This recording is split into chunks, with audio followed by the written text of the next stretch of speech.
भगवान कृष्ण ने स्वयं कहा है कि महीनों में मैं मार्गशीर्ष हूँ। मार्गशीर्ष मास स्वयं भगवान कृष्ण का ही एक स्वरूप है। भगवान कृष्ण ने गीता का उपदेश मार्गशीर्ष मास में दिया था।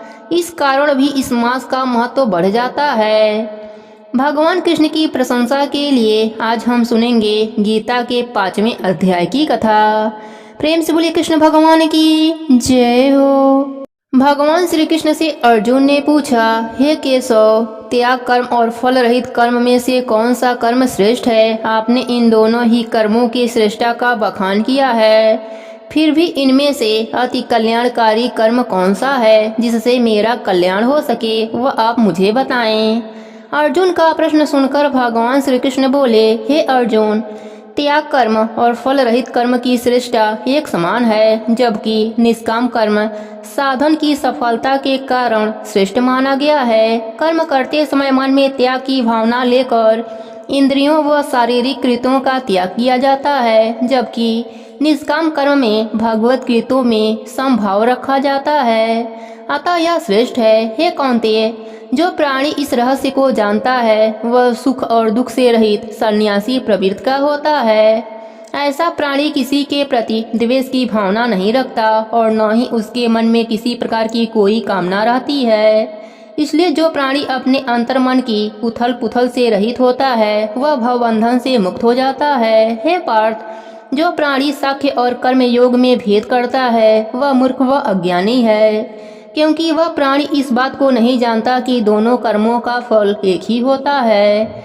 जिसे योग अर्थात मेरा ज्ञान हो उसके लिए गोष्ठ एवं कथा वार्ता करना कोई कठिन कार्य नहीं है। यह भिन्न नहीं है, एक ही है और इनका फल भी एक ही है। जो स्थान साख्य योगी पाता है वही स्थान कर्म योगी भी पाता है। जिन प्राणियों ने साख्य योग और कर्म योग को एक समान माना है उन्होंने यथार्थ को पहचाना है। हे धनुर्धर, संसार के मोह तथा सभी कर्मों को देह और मन से त्यागने का ही नाम संन्यास है। जब तक प्राणी ब्रह्म योग से नहीं जुड़ेगा उसके लिए संन्यास पाना दुष्कर है। संस्मरण के साथ मेरा नाम जुड़ जाता है तब तक स्वतः संसार के सभी मूलभूत सुखों को भूल जाता है। यही सन्यासी के गुण हैं। स्मरण योग से बंधा सन्यासी अतिशीघ्र पर ब्रह्म को प्राप्त होता है। हे अर्जुन, निष्काम कर्म के बिना संन्यास कर्म का होना असंभव है तथा निष्काम कर्म अर्थात भगवत चिंतन के द्वारा ही परम तत्व की प्राप्ति सरलता से हो जाती है। अतः हे कुंती पुत्र अर्जुन, निष्काम कर्म करने वाले प्राणी का मन शुद्ध होता है। वह सभी प्राणियों में एक ही तत्व को मानकर निष्काम भाव से कर्म करते हुए उसी में निर्लेप रहता है। तत्वज्ञानी अर्थात साख्य योगी सभी कर्मों को करते हुए भी उन कर्मों के प्रति आसक्त नहीं होता। अर्थात वह मानता है कि नेत्र देखते हैं, कान श्रवण करते हैं, नासिका सूंघती है, जीभ स्वाद लेती है, श्वास आते जाते हैं, हाथ अपना कार्य करते हैं, पाँव चलते हैं, निद्रा आती है और जाती है, आदि सभी क्रियाएं स्वतः हो रही हैं तथा इसमें उनका कोई योगदान नहीं है। इन सब से अलग मैं आत्मा राम हूँ, मैं अकर्ता हूँ और इन सब से अलग हूँ। हे पार्थ, तत्वज्ञानी स्वयं को अकर्ता तथा आत्मा के रूप में ही देखता है और कर्मों से स्वयं को पृथक मानता है। इसी वृत्ति से वह कर्म करता है अतः उसे कर्मों का दोष नहीं व्यापता। जैसे जल में कमल निर्लेप रहता है वैसे ही वह प्राणी भी वासना से निर्लेप रहता है। हे अर्जुन, जो योगी है अपनी देह मन और इंद्रियों से सत्कर्म करते हैं, स्नान आदि करते हैं तथा फल की इच्छा भी नहीं करते, वह निश्चय ही शांति पाते हैं। जो मन में किसी प्रकार की कामना लेकर ऐसा करते हैं वे मुक्ति नहीं हो पाते बल्कि बंधनों में बंध जाते हैं। हे अर्जुन, जो तत्वज्ञानी है, इंद्रियों को बस में किए हुए है और स्वयं को कर्ता न मानकर मुझ में तथा मेरे सत्य रूप में ही लीन रहते हैं, वही प्राणी सबसे अधिक सुखी हैं। हे पार्थ, अब यह सुन कि मैं कैसा हूँ और अकर्ता न होते हुए भी मेरा कार्य क्या है। वस्तुतः मैं संसार को उपजता हूँ, मेरा स्वभाव मायामय है। यह सारा संसार माया का खेल है और मुझे इस संसार से कोई प्रयोजन नहीं है। मैं न किसी से पुण्य कराता हूँ न किसी को पाप करने के लिए प्रेरित करता हूँ। जो प्राणी अज्ञानी है वह अज्ञान से मोहित होकर पाप करता है। जो प्राणी मुझ निर्लेप और ईश्वर को न्यारा समझते हैं उनके मन में कभी अज्ञान नहीं उपजता। जिस प्रकार सूर्य के लिए अंधकार का कोई महत्व नहीं है, उसी प्रकार ज्ञानी जन भी निर्लेप हैं। जो प्राणी मुझे ही परमात्मा मानकर मेरा निरंतर चिंतन करते हैं वह मोक्ष पाते हैं। हे अर्जुन, जिसने ब्राह्मण के घर में जन्म लिया हो, विद्या में पूर्ण हो, उच्च कुल में जन्म लेने का जिसे अहंकार न हो, सबके साथ नम्रता का व्यवहार करे, साधु, ब्राह्मण, गौ, हाथी, कुत्ता, चंडाल आदि में ऊंच नीच न समझे और सबको एक समान माने, वह समदृष्टि पंडित कहलाता है। उसे तू हर बंधन से मुक्त हुआ समझ, जिसकी ऐसी ब्रह्म दृष्टि हो, जो मन भावन वस्तु पाकर भी प्रसन्न न हो और अप्रिय वस्तु पाकर शोकग्रस्त न हो, जो ऐसा स्थिर बुद्धि ज्ञानी ब्रह्म को जानने वाला हो, जिसके हृदय में अज्ञान लेस मात्र भी न हो, जिसने इंद्रियों का सुख भुला दिया हो, वही आत्मा के सुख में तल्लीन रहता है। हे कुंती नंदन, जिसकी आत्मा ब्रह्म के साथ जुड़ी हुई है, उसने ही सच्चा अविनाशी सुख पाया है। अतः ऐसे ही प्राणी विषय भोगों को त्याग कर आत्मा का सुख भोगते हैं। वे इंद्रियों को भोगने की मोह माया से सदैव दूर रहते हैं, क्योंकि इंद्रियों के भोग तो दुखों का भोग उपजाते हैं। हे अर्जुन, अब उनकी बात सुन जो फिर संसार में आगे कभी नहीं जन्मे। जिस ज्ञानवान प्राणी को काम क्रोध नहीं उपजता, उसका जन्म पुनः नहीं होता। जिसने योग की मुक्ति जान ली, वही प्राणी संसार में सुखी भी है। हे पार्थ, जो योगी आत्मा के सुख से सुखी है, जो अंतरात्मा के आनंद से आनंदित रहते हैं और अंतः ज्योति से ही प्रकाशमान हैं, वे ब्रह्म रूप होकर ब्रह्म को प्राप्त होते हैं। हे अर्जुन, जो सृष्टिगत प्रपंचों से विमुख होकर इंद्रियों को बस में करके भावों के मध्य ध्यान केंद्रित करके प्राण वायु और अपान वायु को अपने अंदर समाकर मन, विवेक तथा इंद्रियों को जीत लेता है और क्रोध को त्याग कर सदैव ब्रह्म का ध्यान करता है, उसे ही मोक्ष की प्राप्ति होती है। हे कौन्तेय, जो सच्चे हृदय से अपना सब कुछ मुझे अर्पण करके मेरी भक्ति में लीन होता है, मुझे ही सर्वव्यापी मानता है, यज्ञ तप तथा सभी प्राणियों में मुझे ही देखता है, वह आत्मस्वरूप का ज्ञान पाकर परम शांति पाता है, क्योंकि मैं ही उसका सब कुछ हूँ। वह सृष्टि के हर पदार्थ में मेरे ही दर्शन पाकर प्रत्येक सुख की प्राप्ति करता है। यहीं पर 5वें अध्याय की कथा समाप्त होती है। प्रेम से बोलिए कृष्ण भगवान की जय हो। अब सुनते हैं 5वें अध्याय का महात्म्य। विष्णु जी बोले, हे लक्ष्मी, अब मैं तुम्हें 5वें अध्याय का महात्म्य बताता हूँ। पुरातन नगर में एक ब्राह्मण रहता था। वह अपना धर्म भ्रष्ट कर बैठा, क्योंकि उसकी संगति अच्छी नहीं थी।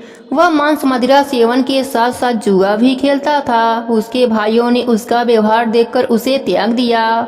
वह उस नगर को छोड़कर किसी दूसरे नगर में चला गया। संयोगवश उस ब्राह्मण को वहाँ के राजा के यहाँ नौकरी मिल गई। धीरे धीरे ब्राह्मण ने राजा के साथ निकटता बढ़ाई।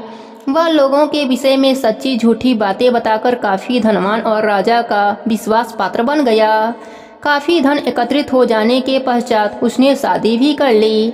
जैसा ब्राह्मण स्वयं था वैसी ही उसे स्त्री मिली। पहले तो उसने स्थिति के साथ समझौता करना चाहा, लेकिन जब ब्राह्मण को पता चला कि उसकी स्त्री बेविचारणी है तो वह उसे मारने पीटने लगा। वह उसे रोज पीटता था, लेकिन उसमें कोई सुधार नहीं आता। एक दिन ब्राह्मण की स्त्री ने दुखी होकर उसको विष दे दिया। ब्राह्मण ने मानव देह को त्याग कर गिद्ध योनि में जन्म लिया। कुछ समय पश्चात ब्राह्मण की स्त्री भी मर गई और उसने तोती की योनि में जन्म लिया। वह वन में एक तोते के साथ उसकी स्त्री के रूप में रहने लगी। एक दिन तोती ने तोते से पूछा, हे स्वामी, तुमने तोते की योनि में जन्म क्यों पाया? तोते ने कहा, प्रिय, मैं पिछले जन्म में ब्राह्मण था। मेरा गुरु बड़ा विद्वान था, लेकिन मैं उसकी आज्ञा नहीं मानता था। मैं अपने गुरु का अकेला शिष्य नहीं था, दूसरे और भी शिष्य थे। जब गुरु जी किसी अन्य शिष्य को पढ़ाते तो मैं बीच में ही बोल पड़ता था। मेरी इस बुरी आदत के लिए उन्होंने मुझे कई बार डांटा, मगर मैं अपनी इस आदत को छोड़ नहीं पाया। एक दिन क्रोधित होकर उन्होंने मुझे श्राप दे दिया कि अगले जन्म में तू तोते की योनि में पैदा होगा। इस प्रकार अपने गुरु की आज्ञा की अवहेलना के कारण मैंने तोते का जन्म पाया। अब तुम बताओ, तुम किस कारण बस तोते की योनि में आई हो? तोती ने कहा, मैं भी पिछले जन्म में एक ब्राह्मणी थी। विवाह के पश्चात मैं अपने पति की आज्ञा नहीं मानती थी। मेरी इस आदत से परेशान होकर वह मुझे मारने पीटने लगा। एक दिन तंग आकर मैंने अपने पति को विष देकर मार डाला। जब मेरी वह देह छूटी तो कई प्रकार के नरक भोग कर मैंने तोती का जन्म पाया। तोती की बात सुनकर तोते ने कहा, तूने अपने पिछले जन्म में बहुत बुरा कर्म किया था, अपने ही पति को विष देकर मार दिया था। तोते की बात सुनकर तोती ने कहा, अपने इस दुष्कर्म की वजह से नरक की आग भी मैंने ही बर्दाश्त की है, लेकिन अब मैं तुम्हारी स्त्री हूँ। इसके पश्चात उन दोनों का वार्तालाप यहीं समाप्त हो गया। एक दिन तोती वन में अकेली बैठी थी, तभी वह गिद्ध वहां आया। गिद्ध ने तोती को पहचान लिया कि यह मेरी पिछले जन्म की पत्नी है, जिसने विष देकर मेरी जान ली थी।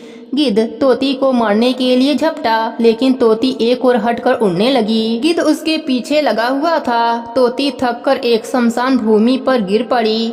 जहाँ तोती गिरी थी वहाँ कभी एक साधु का दाह संस्कार किया गया था। साधु की खोपड़ी वर्षा के जल से भरी हुई थी। तोती सीधी उसी में गिरी। गिद्ध उसे ढूंढता हुआ वहां पहुंचा और तोती को मारने लगा। लड़ते लड़ते दोनों उस पानी में भीग गए। कुछ ही क्षण पश्चात दोनों मर गए और इस अदम देह को छोड़कर उन्होंने देवदेह पाई। आकाश से विमान उतरा, जिस पर बैठकर वे बैकुंठ की ओर चल दिए। उस गिद्ध ने तोती से पूछा, हे तोती, यह कौन सा पुण्य सामने आ गया जो हमें बैकुंठ ले जा रहा है? इस पर तोती ने कहा, हम दोनों ने तो कोई पुण्य कर्म नहीं किया। मैं ऐसी किसी पुण्य कर्म को जानती भी नहीं। कुछ देर के बाद वह दोनों धर्मराज पुरी के नगरी में पहुँचे। धर्मराज जी ने उन्हें परम धाम भेजने का आदेश दिया। तब तोती और गिद्ध ने धर्मराज जी से पूछा, हे श्रेष्ठ धर्मराज जी, हम दोनों ने पूरी आयु दुष्ट कर्म ही किए हैं, फिर भी हमें मोक्ष की प्राप्ति कैसे हो रही है? बताइए, हमारा ऐसा कौन सा पुण्य उदय हो आया है? तब धर्मराज जी बोले, हे प्राणियों, तुम दोनों जिस मानव की खोपड़ी में भरे जल से भीगे हो, उसी जल के कारण तुमने अपनी अपनी अदम देह त्यागी है। वह एक तपस्वी साधु की खोपड़ी थी। वह ब्रह्म ज्ञाता था और नित्य प्रतिदिन स्नान के पश्चात गीता के 5वें अध्याय का पाठ किया करता था।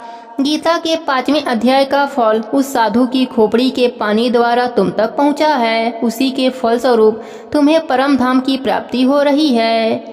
कथा कहने के बाद भगवान विष्णु बोले, हे लक्ष्मी, गीता के 5वें अध्याय की महिमा और महात्म्य सर्वाधिक है। प्रेम से बोली विष्णु भगवान की जय हो, लक्ष्मी माता की जय हो।